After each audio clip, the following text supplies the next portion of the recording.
രാഷ്ട്രീയ കൊലപാതകങ്ങൾക്കെതിരെയുള്ള പ്രതിപക്ഷ മുദ്രാവാക്യം വിളികളോടെയാണ് സഭാ സമ്മേളനം ആരംഭിച്ചത്. മെഡിക്കൽ കോഴ ആരോപണത്തിൽ ബിജെപിയെ പ്രതിസ്ഥാനത്ത് നിർത്തുന്ന ചോദ്യങ്ങൾ ഭരണപ്രതിപക്ഷാംഗങ്ങൾ ഉന്നയിച്ചു. മെഡിക്കൽ കോഴയെപ്പറ്റി CBI അന്വേഷിക്കണമെന്ന പ്രതിപക്ഷാവശ്യം വിജിലൻസ് അന്വേഷണത്തിന് ശേഷം തീരുമാനിക്കുമെന്ന് മുഖ്യമന്ത്രി വ്യക്തമാക്കി. നമ്മുടെ അന്വേഷണം നടന്ന് അതിൻ്റെ ഭാഗമായി കണ്ടെത്തിയ വസ്തുതകളോടുകൂടി ഇത്രയും കാര്യങ്ങൾ കണ്ടിരിക്കുന്നു, ഇത് ഞങ്ങൾ മാത്രം അന്വേഷിച്ചാൽ പോരാ, മറ്റു തരത്തിൽ അന്വേഷിക്കണം എന്നൊരവസ്ഥയുണ്ടെങ്കിൽ ആ ഘട്ടത്തിൽ നമുക്ക് കൊടുക്കാം. അഴിമതിയുമായി ബന്ധപ്പെട്ട് BJP പ്രവർത്തകർക്കെതിരെ വ്യാപക ആരോപണങ്ങൾ ഉയരുന്നുണ്ടെന്നും മുഖ്യമന്ത്രി കൂട്ടിച്ചേർത്തു. വ്യാജരസീതുമായി ബന്ധപ്പെട്ട് ആരോപണം ഉയർന്നവർക്കെതിരെ പാർട്ടി നടപടിയെടുത്തിട്ടുണ്ടെന്നായിരുന്നു BJP അംഗത്തിന്റെ പ്രതികരണം. ആ കാര്യത്തിൽ ശ്രദ്ധയിൽ വന്ന ഉടനെ തന്നെ ആ മെമ്പറെ പുറത്താക്കിയെന്നുള്ള വിവരം അറിയുമെന്നുള്ളത്.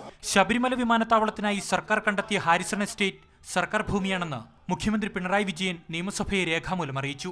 സെറ്റിൽമെന്റ് രജിസ്റ്റർ പ്രകാരം ചെറുവള്ളി എസ്റ്റേറ്റ് സർക്കാർ ഭൂമിയാണ്. കൊച്ചി മെട്രോയുടെ മഹാരാജാസ് കോളേജ് മുതൽ പേട്ട വരെയുള്ള രണ്ടാം ഘട്ടം 2019 ഡിസംബറിൽ പൂർത്തീകരിക്കുമെന്നും മുഖ്യമന്ത്രി സഭയെ അറിയിച്ചു. മാതൃഭൂമി ന്യൂസ്, തിരുവനന്തപുരം.